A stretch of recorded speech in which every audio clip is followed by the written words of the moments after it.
The world is ever changing, ever evolving, and nothing truly has an end. Everything tells a story, the story of the journey of how it came to be. And we, humans, we are the master storytellers. We reshape the world around us through our endless ingenuity. And today, we will attempt to tell endless stories right from home. This is Chris, I'm Rolando, and together with Laurel, who unfortunately was not able to be here, we're Journeyture, sustainably designed modular furniture made to tell stories.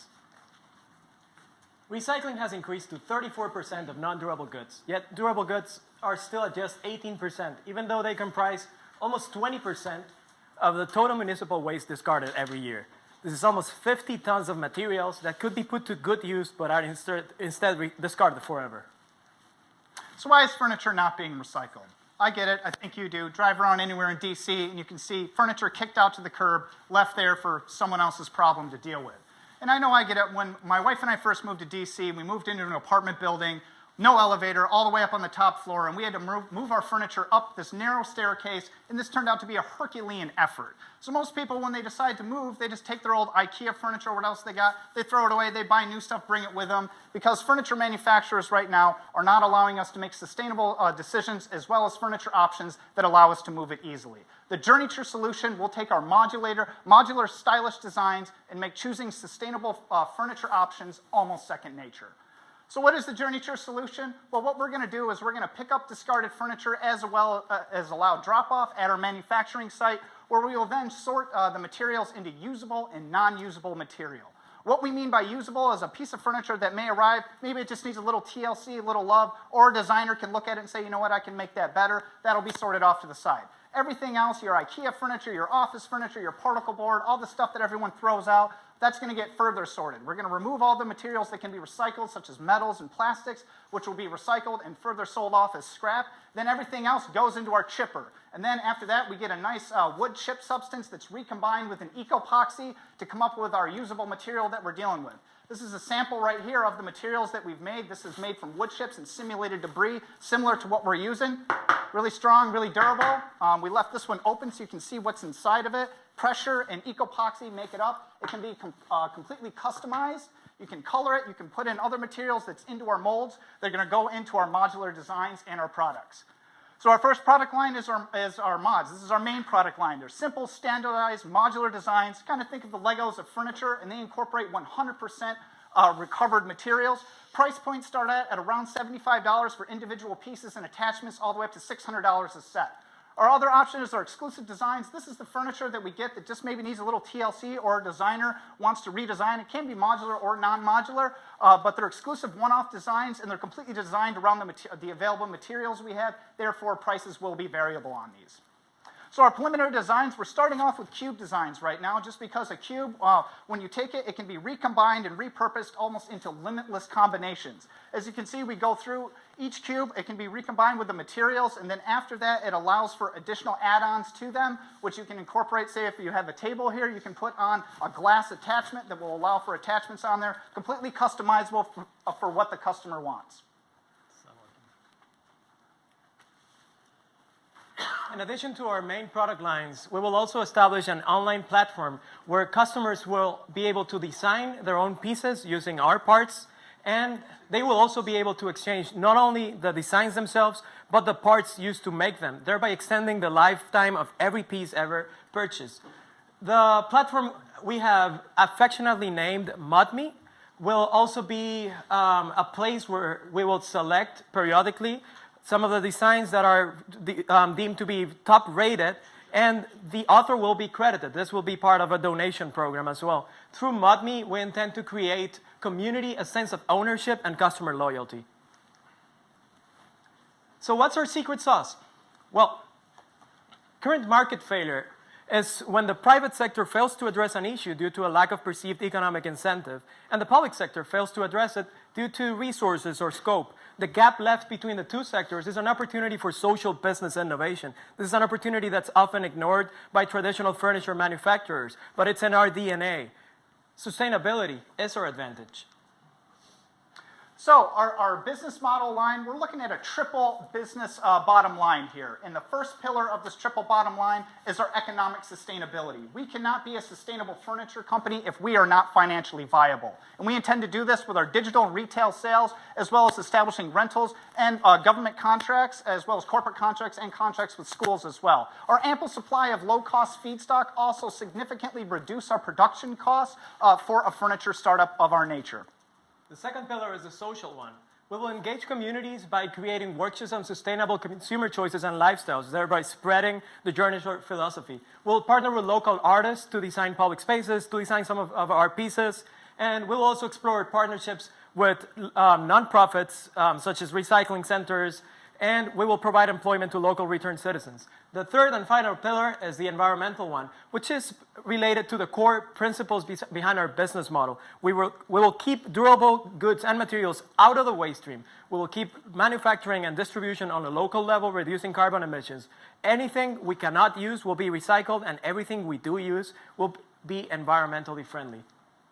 So our customer discovery. Obviously, when we thought of Journeyture, we thought it was a good idea, but we had to go and find out what other people thought of it. As you can see from a quote up here from someone we interviewed, they do think it's a good idea. And we went ahead and interviewed over 50 people in our age demographic, which we're targeting millennials, and we asked them what they consider when they're purchasing furniture, and it's always price, style, comfort in that order. As you can see, we fall right into their price range, and we also proposed the question to them, if given the option, if you could choose between modular and non-modular furniture, what would you prefer? And they overwhelmingly indicated that they will always prefer modular designs. Speaking of the furniture market, in the U.S., the furniture market is estimated to be over $96 billion a year with a compound annual growth rate of over 2.9%.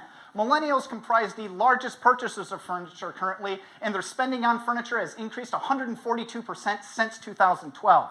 But millennials are demanding a different type of furniture when they're looking that traditional manufacturers just aren't making. They want multifunctional, stylish furniture that fits their hip, cool, urban lifestyles. So our target market, we looked at U.S. Census and Bureau of Labor and Statistics, and we found in the Northeast, the average household spends around $414 annually on furniture. The number of households in D.C., a little over 300,000, are expected by the next census, this will be closer to 500,000. When we're looking at a break even in the first year of a little over $270,000 or 64 sales per month at around $350 per sale, it's under a half a percentage point of the furniture market in the area. If we can meet that in D.C. alone, we're looking over $640,000. As we expand to other municipalities up the East Coast, you can see our profits expand exponentially. So who are our competitors? First off, we have large furniture manufacturers such as IKEA. You know them, they're large, you probably have some pieces by them. They have access to large distribution networks, they can take advantage of economy of scale, and their main selling point is that they're cheap. Then we have Everblock, a novel new startup. It's essentially giant Lego blocks. The modularity of their concept overlaps a little with ours, but the fact is that they're very childish and specific aesthetics, makes their niche also very limited and specific. We also have certain competitors, which are alliances that we can explore to access their already established logistics and distribution networks, such as big box retailers such as IKEA and Walmart. So the barriers to entry are the high labor costs and high rent associated with operating in an urban environment. We are also going to be competing with established big box retailers, which already have established distribution and logistic networks, which we will be building from the ground up. Our advantage is that we're going to be first to market. Nobody's doing what we intend to do the way we want to do it. We have access to low feedstock. We have enough innovative, affordable designs that we are able to offer at a low cost. We have the added value of our economic and social principles. We are going to create a reputation for ourselves through our sustainable business practices. And the community we build is going to keep customers engaged and reminded of the value in our brand. So our go-to-market, we want to be cash positive within the first year. When we hit our sales market, we're going to start off with online and retail sales from the manufacturing site in the first year. After proof of concept is established and we have steady sales revenue, we want to scale up and expand into surrounding cities after year 2 all the way up the East Coast. So our journey, it started with the DC Climathon that we won back in December of 2016. Since then, we'll be doing our feasibility analysis of materials and designs. We wish to finalize our designs by May 2017. By July, we want to secure our manufacturing site, equipment, and labor for launch in September of 2017. Our financial breakdown, you can see startup costs are a little over $270,000, with the majority of these costs going to lease, labor, materials, equipment, and such. So we've also broke down the cost of production per panel that goes into a mod, around 5 panels per mod. Cost of production for a panel is approximately $10, with 50% labor, 20% materials, 20% overhead, 10% logistics. Average 5 panels, around approximately $51 for total production cost of a mod. And we're averaging, people would purchase around $350 when they go to buy stuff from us. So around 64 sales per month will allow us to break even. Our management team, I am Christopher Fitch. I'm a current MBA student here at GW with a concentration in entrepreneurship, and I'm here to keep us profitable. Rolando Murgas, I study environmental policy here at GW, and I'm here to keep us sustainable. Laurel, who wasn't able to make it here because she's actually currently hospitalized, she is a graduate student at the design school here at GW, and she's here to keep us creative. Our ask, we're looking for a little over $270,000 as our startup costs indicated, and with this we're going to hire 2 workers, purchase the additional materials and equipment that we need, as well as finalize our design models and trademark our designs. The bottom line is we will disrupt a dull, unsustainable industry through our triple bottom line approach. We have the team, we have the knowledge and the vision to succeed while having a positive impact. Come be a part of our journey. Thank you.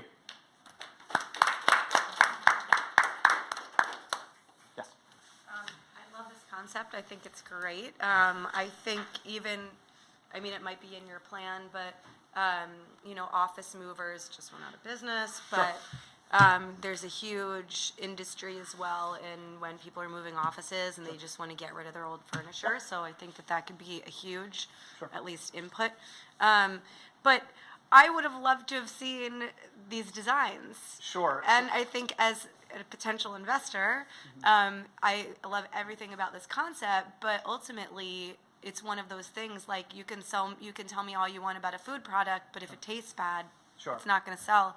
Just as this concept, I don't see any designs, so I don't really understand what I'm buying into. Sure, so we had that initially lined up, but unfortunately our designer came down with MRSA, so she's been in isolation in a hospital.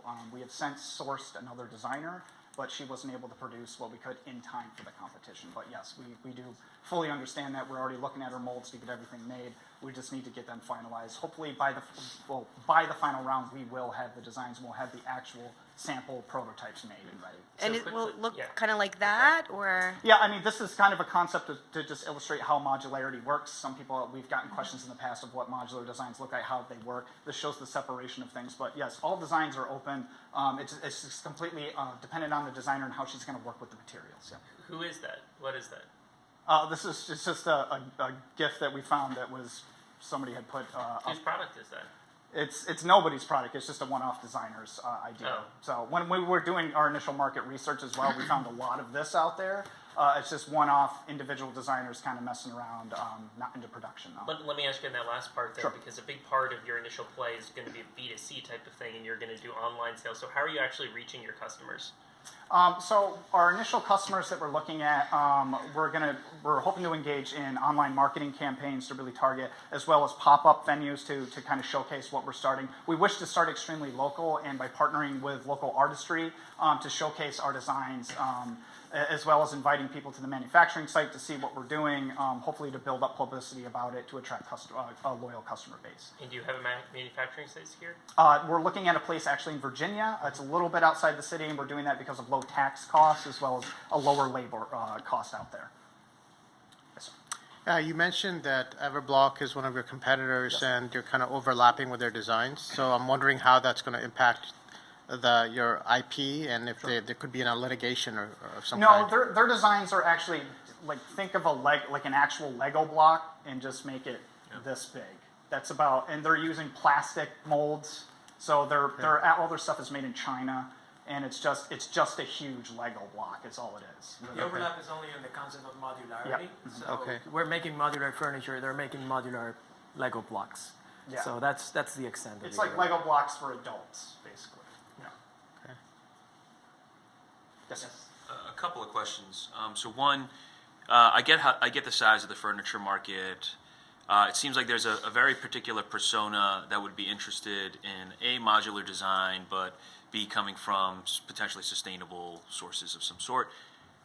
First question is, what does that customer look like? and how big is that customer base as a percentage of the overall furniture shopping market? And then the second question, part of the value prop here is this raw material, the ability to just kind of take scraps and convert them to this Rice Krispie looking thing that can convert to furniture. How does that work? What's the process for that? Sure. And how much can you scale on that to get to the MVP Sure. you guys are looking to go? So two-part, customer and getting to the raw materials. Okay, well, first off, our customer base is going to be principle-driven people mostly that care about the sustainability aspect. But then again, at our price point, we're also competing with traditional furniture manufacturers because our furniture is going to be priced at a level that it can compete with IKEA just based on the price, which was actually the number one concern mentioned by our customers during our customer survey. And so, while millennials are obviously overrepresented and as our consumers in the sector, we also have the potential to appeal to every single sector. However, our marketing focus is on this sector, the millennials, which are the fastest growing demographic. As per our numbers, they have grown. Do they care the most about sustainability, like the millennials? Yes. The millennials offered the most responsive answers towards the sustainability aspects of our business model. So they're, according to our customer survey, they're the ones who respond better to this aspect of our marketing. So then quick, not to belabor this point, but what's the price point for this stuff? And how does that Sure. fall in line with the millennial in mind Sure. compared So to like an IKEA? when you price out furniture, the industry standard is around a 40% markup. So when we worked out everything around it, if we put the past Sorry, our I meant the average order value of the product to the millennial. yeah, so it depends on how much they want to buy and what they're looking for. But they want it to be cheaper, but not the cheapest. So they want something that is aesthetically appealing, but also it's not going to break the bank. A lot of them are young professionals starting out. They want something that looks nice, but they're not exactly going to go and buy, a $7,000 couch for their apartment, So, and then to answer your question on the materials, yes, completely scalable. It just depends on how much we can get. Like, what's the process? Yeah. So the process is. Behind a truck driving around. Like, Yep. So that's what we price that into our equipment and our materials. So you get a truck, also drop off. We estimated around picking up everything around once a day. We traverse the city about 50 miles, even calculated in gas into that, and then as well as drop off. Like a bunch of trucks. So like how many pieces of furniture got you that? Huh? This right here, this was actually all donated from Home Depot. They already had a big chipper there, and we went and we picked it up and got it for free. I guess what I'm trying to understand is, like, how many trucks do you need to get to one modular piece of furniture? Like, how much scraps, even if it's in weight or size or dimension, to kind of be able to allow us to see, Sure. okay, is one truck enough, right? Do you need 50 desks to get to that? Yeah. Because it's all finely ground up. Yep. So, I mean, with the total amount of feedstock that we get, a lot of it is dependent on what it is. But for the amount that we'd actually need, we'd need around, depending on the amount of wood in a piece of material, which we would be targeting those types of materials, we'd need probably 1 to 2 truckloads to meet that day's demand for production. For one item. Not for one item, no, for the production, because everything is going to be made Production into for the order, or the production for for what you want to design. Everything here is more, you can design it. It's panels that are laid out, drilled to specific, and they can be connected together to make whatever you want into the boxes that you want. Yep. So question around creating community, because I heard that twice, and I didn't really hear that much about how you were going to do that. And I'll just throw in a comment before you answer. That one thing that I think IKEA doesn't do is you don't walk into a place and you're like, oh my God, you have IKEA. That's so cool. For me and just like the millennial market, also people would pay more for that cool factor. And so that I see, whether that be featuring stories of how people are using their furniture or sitting on it or Instagram competitions or whatever, building that community can mean a lot of different things. So I'm just curious on what your take on it is. Well, we want to engage through traditional social networks, but we want to create our own platform as well, where people can design. Have you ever been on the Lego website? You can actually design. Well, we want people to be able to design their own furniture and then share those designs, have a community rate them, exchange them. There's also going to be a market for pieces. You no longer want the pieces you've bought, so you can sell them there and keep them alive. So community will be created by the customers themselves, And we will also have programs where we engage like local artists and they design some of our pieces and they get the benefit of cultivating culture in their local communities. And it also fits into the Journeyture philosophy. Got it. Cult of the brand. And very last quick question. So you guys are trying to do like the whole supply chain, which is hard. So if you had to begin kind of narrowing, like let's say at scale, what is the one thing you guys are doing that's really unique and gives you a competitive advantage in the market? I want to hear that. Answer it quick. I would say it's the fact that we are targeting sustainable solutions to deal with this issue and the fact that we're combining the modular aspect with the low cost and sustainability. There's currently no furniture that's modular in nature being manufactured at this price point.